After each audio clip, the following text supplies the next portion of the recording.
Hello प्रिय विद्यार्थियों, आपका चैनल पर स्वागत है।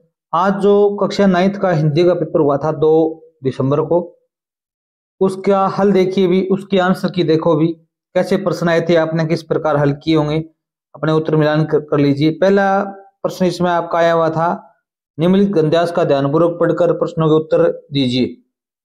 तो यहाँ पर पहला प्रश्न था, पंचवटी शब्द में समास है। पंचवटी के अंदर क्या है भी, बहुवीर्य समास है, क्योंकि इस पैराग्राफ में देखो भी, रामचंद्र सीता लक्ष्मण ने पंचवटी नामक स्थान पर कुटिया बनाकर वनवास का लंबा समय व्यतीत किया था।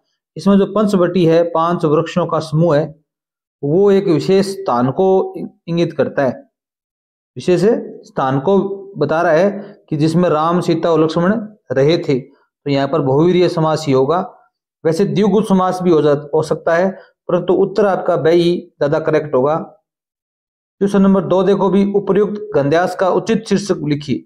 आपको शीर्षक बताना था, मानव जाति, मानव जीवन एवं प्रकृति, प्रकृति की गोद, वृक्षों की लकड़ी। इसमें ब ऑप्शन आपका बिल्कुल करेक्ट बैठता है, मानव जीवन एवं प्रकृति। ठीक है, और प्रकृति की गोद अगर आप करके आए तो भी गलत नहीं होगा, स ऑप्शन भी वो भी सही माना जाएगा। ठीक है, क्योंकि शीर्षक है वो एक से ज्यादा भी हो सकते हैं। क्वेश्चन नंबर 3 देखो भी, आदिकाल में मानव जीवन किस पर आधारित था। तो इसमें आदिकाल में मानव जीवन है वो प्रकृति पर आधारित था। क्या लिखना है अभी आपको, प्रकृति पर, प्रकृति लिखना है इसका आंसर, प्रकृति पर आधारित था। आगे देखो इसमें क्या दिया गया अभी, वनवास काल में राम सीता व लक्ष्मण ने कहां पर निवास किया था। अभी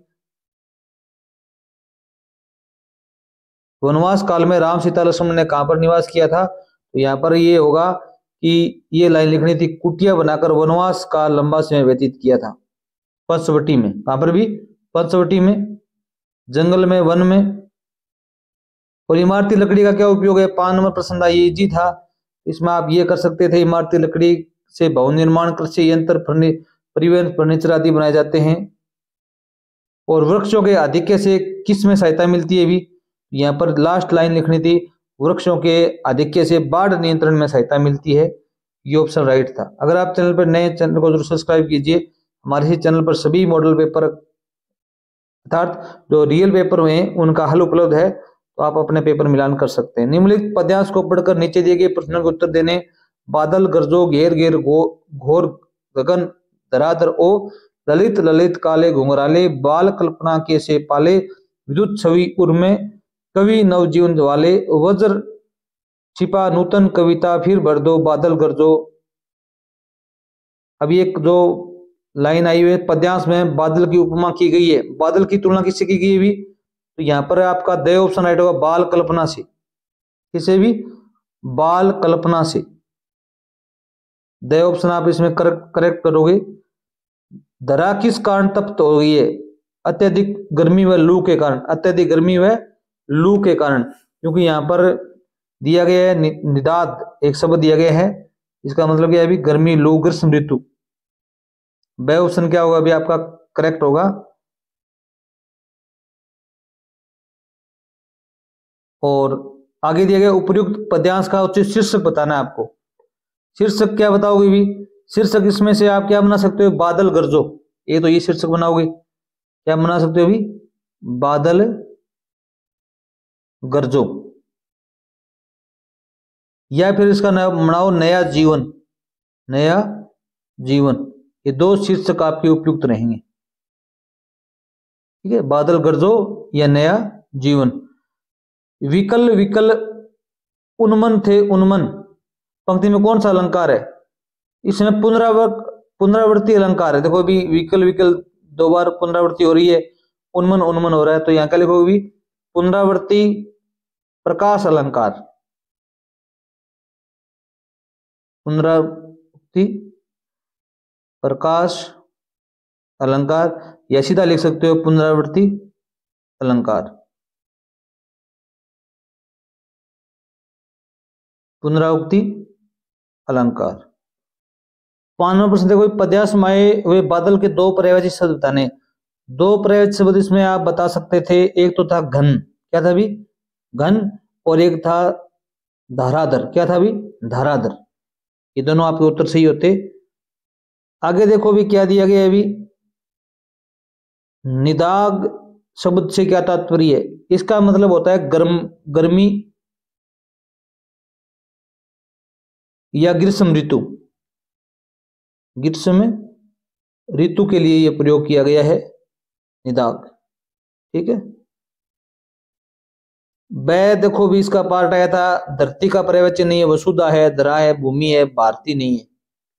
ठीक है। आग्रह शब्द का विलोम शब्द दुराग्रह होता है। वह ऑप्शन आपका गया वो बिल्कुल इसमें राइट होगा, दुराग्रह। राम फल खाता है, वाक्य में उद्देश्य, उद्देश्य क्या है भी? राम है। क्या है भी? राम है, फल खाता है, ये विधेय है। उद्देश्य वो होता है जिसके बारे में कुछ कहा जाए। अब फल खाने के बारे में किसके बारे में कहा गया? भी राम के बारे में कहा गया है, तो राम आपका उत्तर यहाँ पर सही होगा। और यहाँ आगे देखो, रिक्त स्थानों की पूर्ति कीजिए। राम, मीरा राम सगे भाई बहन है। राम और, मीरा और राम सगे भाई बहन है, और का प्रयोग होगा। सार्वनामिक विशेषण, विशेषण भी कहलाते हैं। सार्वनामिक विशेषण होते हैं, उन्हें किस नाम से बुलाते हैं भी? उन्हें निर्देशक विशेषण भी कहते हैं। क्या कहते हैं भी? निर्देशक विशेषण भी उन्हें कहते, दूसरा नाम है इनका। ये क्या नाम भी? निर्देशक विशेषण। लोचन चक्षु शब्द के पर्यायवाची, ये आंख के पर्यायवाची शब्द है। ये इजी प्रश्न था, ये तो आपने कर ही दिया होगा। आगे देखो भी, 7वां प्रश्न है, रचना की दृष्टि से वाक्य के कितने भेद होते हैं? रचना की दृष्टि से कितने भेद होते हैं भी?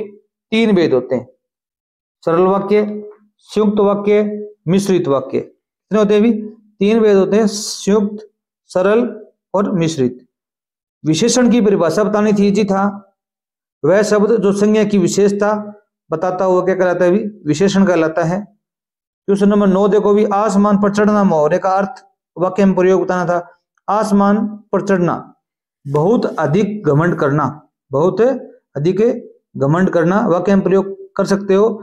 मुकेश को, मुकेश का चयन है वो कलरक में हो गया है, वह बहुत आसमान पर चढ़ा हुआ घूम रहा है। इस प्रकार लिख सकते हो कि कोई व्यक्ति इतराता है, घमंड करता है, बहुत अधिक घमंड करना इसका अर्थ होता है। क्वेश्चन नंबर 10 देखो, मृत्यु का तरल दूत किसे कहा गया है अभी? मृत्यु का तरल दूत है वो बाढ़ के पानी को कहा गया है। बाढ़ के पानी को मृत्यु का दूत कहा गया है। क्वेश्चन नंबर 11 देखो भी, मेरे संग की औरतें शीर्षक कहानी में लेखिका ने सर्वप्रथम किसकी कहानी प्रस्तुत की? अपनी नानी की कहानी। इसका उत्तर क्या होगा अभी? अपनी नानी की कहानी। अगर आप चैनल पर नए हैं, चैनल को जरूर सब्सक्राइब कीजिए। हम आपको कक्षा 9th की इंग्लिश ग्रामर से संबंधित और भी वीडियो प्रस्तुत करने वाले हैं। क्वेश्चन नंबर 12 देखो भी, इस जल प्रलय में शीर्षक पाठ के लेखक कौन है? इस जल प्रलय में, ये तो आपको पता होगा, फणीश्वर नाथ रेणु। लेखिका कौन थी इसकी भी? फणीश्वर नाथ रेणु। लेखक पूछा गया फणीश्वर नाथ रेणु, बता देना इसका आप आंसर है। क्वेश्चन नंबर 13 देखो भी, छोटी बच्ची को बैलों के प्रति प्रेम क्यों उमड़ आया था? इसका उत्तर लिखना था, छोटी बच्ची है उसका बैलों के प्रति प्रेम उमड़ आया था क्योंकि वह बैलों की दयनीय स्थिति को अपनी स्थिति से तुलना कर रही थी। बैलों की जो दयनीय स्थिति है उसकी अपनी स्थिति जैसा महसूस करती है, क्योंकि उनकी माँ भी मर चुकी है और उसकी माँ भी मर चुकी है। उसकी सौतेली माँ है, उनको बार बार उसको पीटती है, काम ही काम करवाती है। जिस उसी प्रकार जैसे बैल है वो सारा दिन काम ही काम करते हैं, तो दोनों की स्थिति एक जैसी है, इसलिए उसका उनके प्रति प्यार उमड़ आया है। क्वेश्चन नंबर 14 देखो भी, प्रस्तुत यात्रा वृतांत ल्हासा की ओर के आधार पर बताइए कि उसमें तिब्बती समाज कैसा था? तिब्बती समाज कैसा था भी? तिब्बती समाज में कोई जाति पाति छुआछूत नहीं थी, एक तो बात ये लिखोगे। उस समय तिब्बती समाज में कोई जाति पाति छुआछूत नहीं थी, औरतों में पर्दा प्रथा भी नहीं थी, ये बातें आप लिख सकते हो इसमें। क्वेश्चन नंबर 15 देखो भी, उपभोक्ता संस्कृति में सबसे बड़ा खतरा क्या है? उपभोक्ता संस्कृति मतलब ज्यादा से ज्यादा चीजों का उपभोग करना। इससे दो खतरा है, तो पर्यावरणीय क्षरण का खतरा है, पर्यावरणीय क्षरण व सामाजिक विघटन भी हो रहा है। ठीक है, उपभोक्ता संस्कृति से सामाजिक विघटन, समाज बंट रहे हैं टुकड़ों में। लेखक ने भारतीय किस प्रधानमंत्री को गांव की मिट्टी से जुड़ा हुआ माना और क्यों? तो इसमें आप बताएंगे चौधरी चरण सिंह को। इसको भी चौधरी चरण सिंह को क्यों भी? क्योंकि उन्होंने पूरे जीवन काल में किसानों और ग्रामीण क्षेत्रों के हितों के लिए संघर्ष किया और उनकी समस्याओं को समझा और उनको समस्याओं को दूर करने का प्रयास भी किया। ये बात इसमें आपको लिखनी थी। क्वेश्चन नंबर 17 देखो भी, हीरा मोती के स्वभाव में क्या अंतर था और कहानी के आधार पर बताना है। इसमें आप बता सकते हो हीरा है ना, हीरे के बारे में क्या गुण थे भी? हीरा अधिक सहनशील था, हीरा अधिक सहनशील, धैर्यवान और समझदार था। क्या था भी? समझदार था, वह सोच समझ कर निर्णय लेता था। मोती कैसा था भी? मोती अधिक आक्रामक था। क्या था भी? अधिक आक्रामक था और भावुक था। क्या था भी? भावुक, सोच विचार के निर्णय नहीं लेता था, वो अचानक निर्णय करता था, भावुक था वो। दूसरों की पीड़ा समझकर या पीड़ाओं को देखकर वह भावुक हो जाता था। मानसरोवर किस प्रकार के जल से युक्त है भी?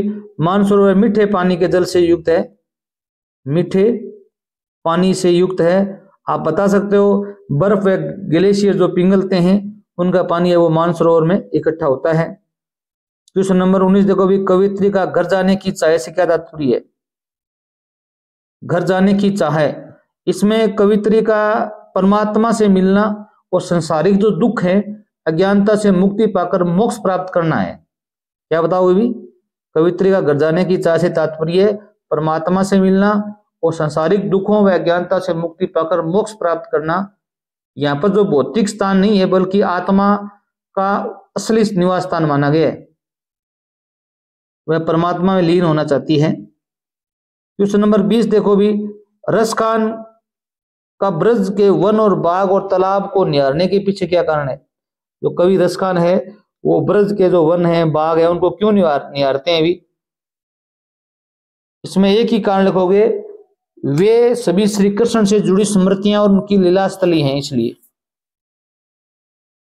अब बताएंगे ब्रज के वन बाग और तालाब हैं वो श्री कृष्ण से जुड़ी स्मृतियां, यादें और उनकी लीला स्थली हैं, इस कारण से रसखान है वो उनको निहारते हैं। किस शासन की तुलना कवि ने तम के प्रभाव से की है? तम माने होता है अंधेरा, और क्यों की है? आप बताएंगे अंग्रेजी प्रशासन की। इसकी भी अंग्रेजी शासन की तुलना कवि ने तम से की है। तम से मतलब अंधेरे से। क्यों की है भी? क्योंकि अंग्रेजों का जो शासन था वो अन्यायपूर्ण था और निराशाजनक था, जिसके कारण भारतीयों के जीवन में दुख और अज्ञान का अंधकार छा गया। ये बात आप इसमें बता सकते थे। क्वेश्चन नंबर 22 देखो भी, कविता ग्रामश्री में किस मौसम के सौंदर्य की चर्चा की गई है? तो इसमें आप बताएंगे वसंत ऋतु की। क्या बताएंगे भी? वसंत ऋतु की चर्चा की गई है। क्वेश्चन नंबर 23 देखो भी, लेखिका की नानी की आजादी के आंदोलन में किस प्रकार की भागीदारी रही है? ये प्रश्न हमने मॉडल पेपर में सेम का सेम डाला हुआ है, आप चेक कर लेना, कल डाला था हमने। इसमें बताएंगे अप्रत्यक्ष रूप से अपनी बेटी के लिए ऐसे वर की तलाश में का वचन लेती है वो कि जो आजादी का सिपाही हो, न कि अंग्रेजियत मानने वाला हो, अंग्रेजों का गुलाम ना हो। इस प्रकार के अपनी बेटी के वर की इच्छा करती है वो। क्वेश्चन नंबर 24 देखो भी, शिक्षा बच्चों का जन्मसिद्ध अधिकार है, इस दिशा में लेखिका के प्रयास बताने। ये जो आपकी लेखिका मृदुला गर्ग है, क्या बताओगे भी? लेखिका मृदुला गर्ग अपने प्रयासों से मूर्त रूप दिया इसको। कर्नाटक के एक छोटे से गांव, एक कस्बे में जहां बच्चों के लिए स्कूल की कमी थी, पहले तो बिशप से स्कूल खोलने की प्रार्थना की।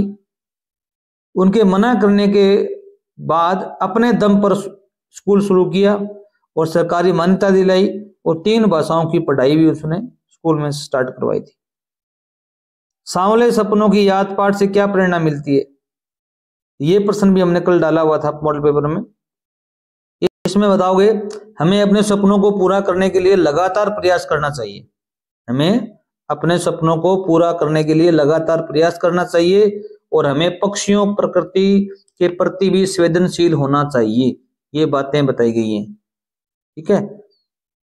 उपभोक्तावादी संस्कृति हमारे रीति रिवाज एवं त्योहारों को किस प्रकार प्रभावित करती है। आप बताएंगे उपभोक्तावादी जो संस्कृति है हमारे रीति रिवाज और त्योहारों को एक प्रकार से नष्ट कर रही है और दिनों दिन लोग हैं वो सामाजिक रूप से बिछड़ रहे हैं, टूट रहे हैं। आने वाले समय में इसके भयंकर परिणाम देखने को मिलेंगे। ये बातें आप इसमें लिख सकते थे। भाव स्पष्ट कीजिए। 26 नंबर प्रश्न देखो भी, पहला कह दिया गया कोटिक एकल धोत के धाम करिल के कुंजन ऊपर वारो। ये रसखान जो कवि हैं वो ब्रज भूमि के प्राकृतिक सौंदर्य में जो आत्मिक सुख और शांति मिलती है उसके बारे में बता रहे हैं। कवि रसखान है जो ब्रज भूमि के प्राकृतिक सौंदर्य में जो आत्मिक सुख और शांति मिलती है वैसी सुख सुविधा उन्हें संसारिक महलों में नहीं मिल सकती। ये बात यहां बताना चाहते हैं। 2 नंबर देखो भी, खा खाकर कुछ पाएगा नहीं, ना खाकर बनेगा अहंकारी। कवि इसमें ये बताना चाहता है अत्यधिक भोग विलास भी में डूबना नहीं चाहिए और ये भी ना हो कि अत्यधिक त्याग भी नहीं करना चाहिए। दोनों अवस्थाएं संतुलित होनी चाहिए। आदमी को संसार में क्या है, ज्यादा खाना भी नहीं चाहिए, ज्यादा भूखा भी नहीं रहना चाहिए। व्यक्ति को न तो अत्यधिक भोग विलास में डूबना चाहिए और न ही अत्यधिक त्याग करना चाहिए। दोनों अवस्थाओं में संतुलन बना रहना चाहिए।